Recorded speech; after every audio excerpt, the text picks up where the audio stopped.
자, 그러면 또 아직 의상이 그대로이므로 계속 그대로 네, 거예요. 또 인사를 생략하고 혀가 자꾸 이렇게 이 트로트가 네, 저에게 트로트가. 너무 많은 영향을 끼.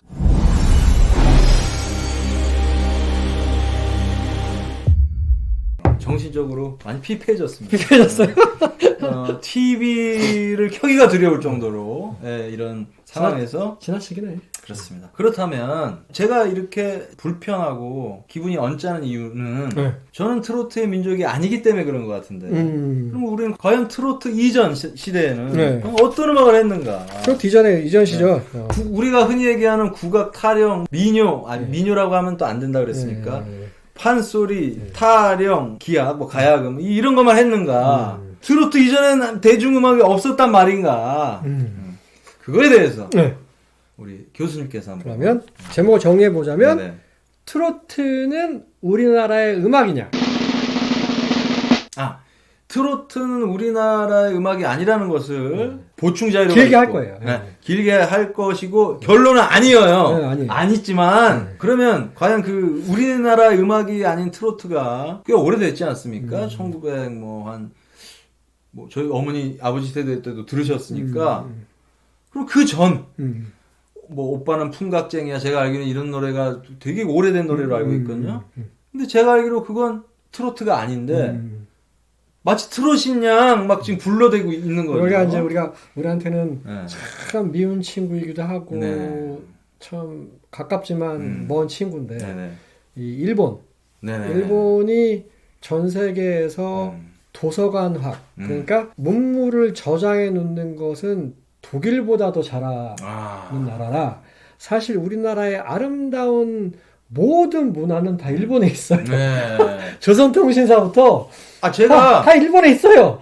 제가 음반을 모았지 않습니까? 네. 신중현 선생님 판이 되게 비싸요. 신중현 선생님 LP가. 신중현 선생님조차도 자기의 음반을 다 갖고 계시질 않아요. 아, 그래요? 네, 뭐 없는 게 너무 많아요. 그 모든 신중현 선생님의 판을 다 일본에 있습니다. 아, 그렇구나.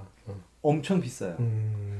그리고 희귀한 판들이 엄청 많은데 제가 정리가 우리나라는 안 돼 있습니다. 안 되죠. 네네.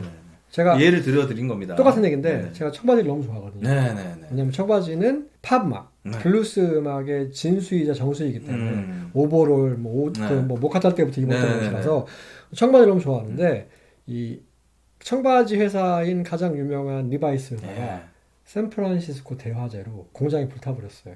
여기 박물관도 있었거든요. 그래서 싹 다 타버렸어요.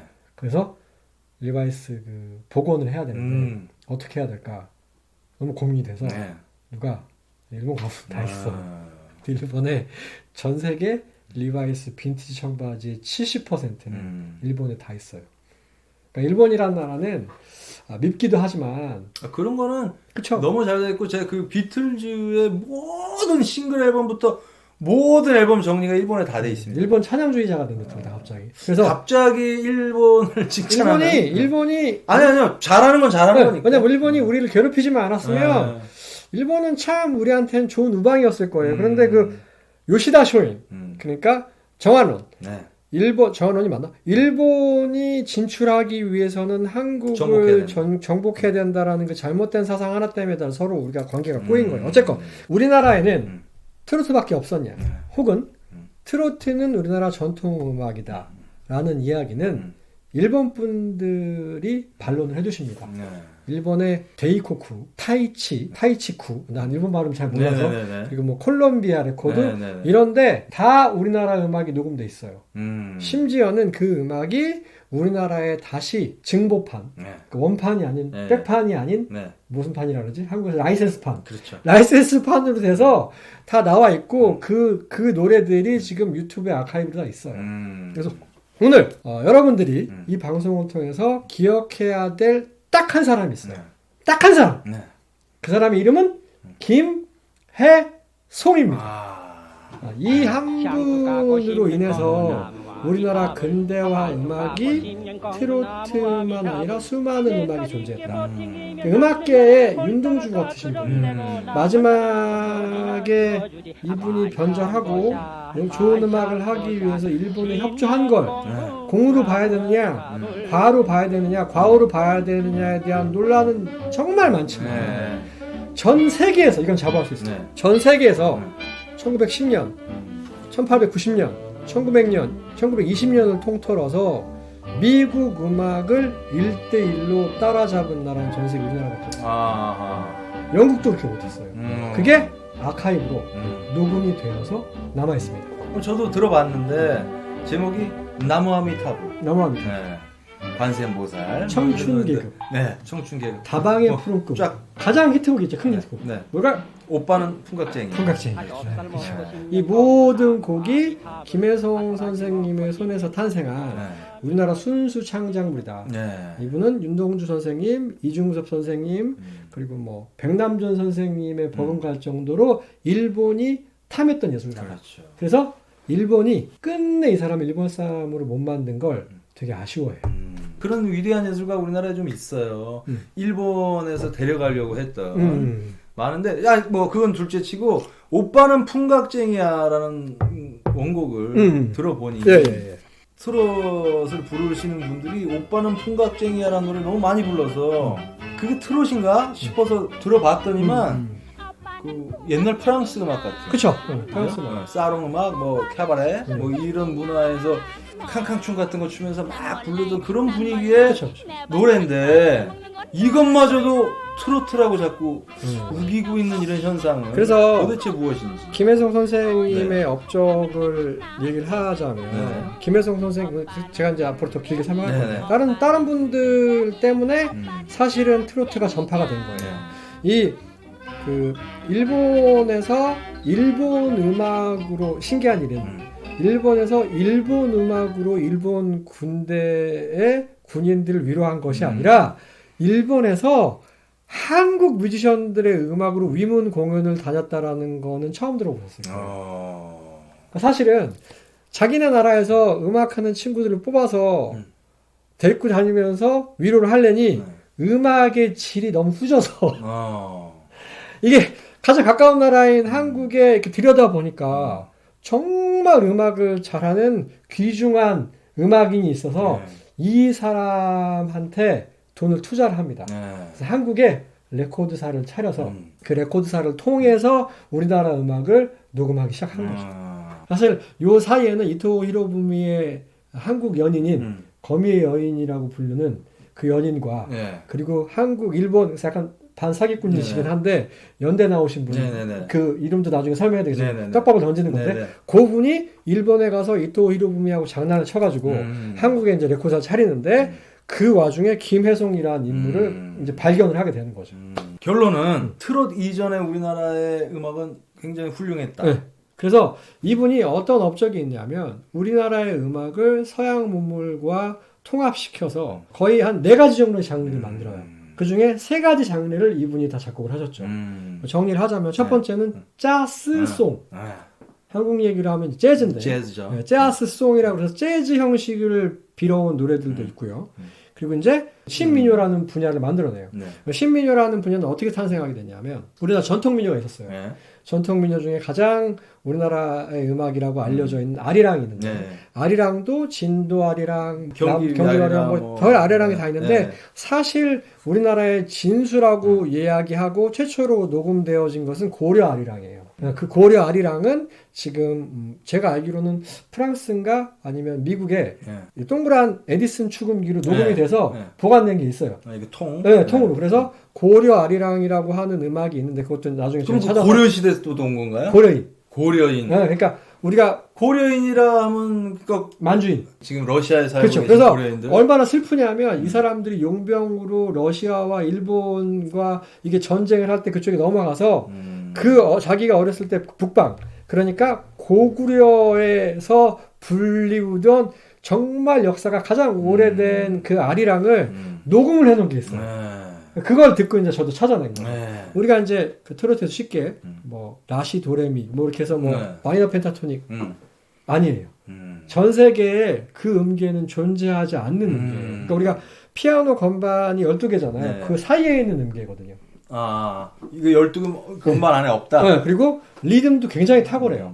우리가 쉽게 얘기해서 이제 뭐 일본 음악은 리듬이 없다라고 해서 백빛이 없다라고 얘기하는데 백빛도 있고 굉장히 진일보한 음악인 거죠. 일본 사람들이 굉장히 탐했죠. 그래서 어쨌든 백빛 뭐 이런 다 나중에 잘 모르실 텐데 백빛과 그루브에 대해서는 저희가 또 심화하게 다루기로 하고.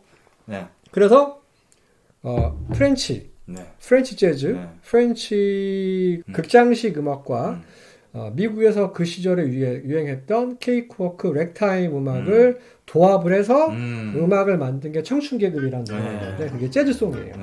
청춘계급을 잘 들어보시면 우리 찰리 채플린 알죠? 모던 타임스 보면은 이렇게 찰리 채플린이 춤추면서 하는 뭐 이탈리아 비슷한 그런 노래가 있는데 그 노래와 형식이 가장 되게 비슷한데 1년 차이로 발표를 해요. 그러니까 찰리 채플린 영화가 유행을 하고 그 다음에 김혜성 선생님의 청춘계급이 발표가 되는데 지금에야 뭐 그런 게 흔할 수 있지만 그때 당시 말이 안 되는 것이죠. 어떻게 그런 음악을 입수했는지도 희한할 뿐더러 이분이 유학을 다녀오지 않았다는 사실이 더 놀랄 뿐인 거죠. 그래서 재즈송, 그러니까 정말 서양에서 들어도 버금갈 만큼 그 형식과 편곡과 음악이 가치가 있는 재즈송을 만들었고요. 그리고 이제 우리나라에서 구정가요를 서양식으로 편곡을 해서 신민요라는 것도 만들어요. 그리고 사실은 이제 트로트랑 가장 비슷하긴 한데 만송이라는 걸 만들어내는데 만담을 하다, 농담을 하다라고 해서 온 것 같아요. 근데 이 만송이라는 것의 특징이 뭐냐면 저급한 요정 문화, 그리고 해학, 그리고 뭐 이런 얘기 하면 뭐죠? 성문화, 뭐 이런 것들을 가지고 되게 해학적으로 풀어내는 것이에요. 사실 그래서 이 만송, 만요가 사람들한테 가장 많이 알려져 있죠. 하지만 이 만송, 만요도 트로트하고는 정확하게 구분이 갑니다. 그래서 이 세 가지 정도의 장르를 넘나들면서 음악을 만들고 활동했던 분인 거죠. 그러면 트로트가 우리나라에 침투하기 이전 이미 우리는 다 이룬 음악적으로는 다 이뤘죠. 아주 수준이 높은 음악을 했던 우리 민족인데 트로트가 침투하면서 뭐 어느 방송을 보니까 뭐 이미자 선생님은 무슨 뭐 트롯이 아니고 뭐라 아까 까먹었는데 창법이 뭐 어쨌다 저때 하더라고요. 제가 들을 때는 뭐 그냥 트롯이던데 어찌됐든 막 그런 이상한 아름다운 말들 막 붙여가면서 트로트 가수들을 칭송하는 이런 문화가 되지 않았습니까? 근데 그 전에는 그렇지 않았다는 거죠. 되게 재밌는 일화가 하나 있는데 그 김혜성 선생님은 잘 모르지만 이난영 선생님은 다 알 거예요. 많이 목포의 들어봤죠. 눈물. 그게 이제 사케의 눈물이라고 일본에 있는 노래와 김혜성 선생님의 음악성에 반해서 김혜성 선생님을 존경하며 평생을 김혜성 선생님만 바라보고 살았어요. 그 이난영 그래서 선생님께서 이난영 선생님의 노래 중에 두 가지가 있는데 하나는 되게 유명해요.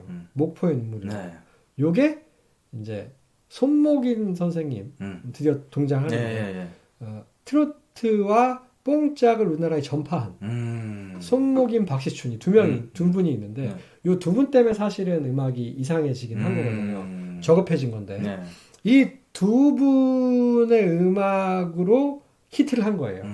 목포의 눈물. 그래서 우리가 장르가 하나 더 있는 거죠.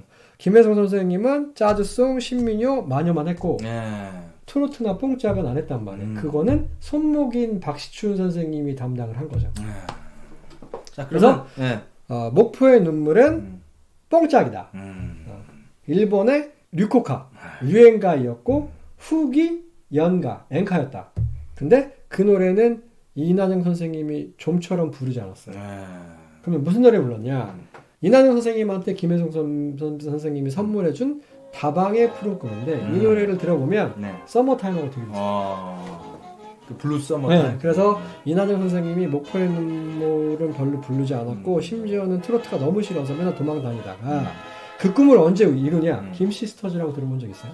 들어는 봤어요. 그래서 자기 딸들, 아들들을 엄격하게 훈련시켜서 미국 라스베가스에 데뷔를 시켜서 빌보드 차트에 오르는 그룹으로 만들어요. 한국 최초의 아이돌이다. 뭐 이런 얘기가 그렇게 있죠. 만드는 거죠. 그래서 그런 역사가 있다.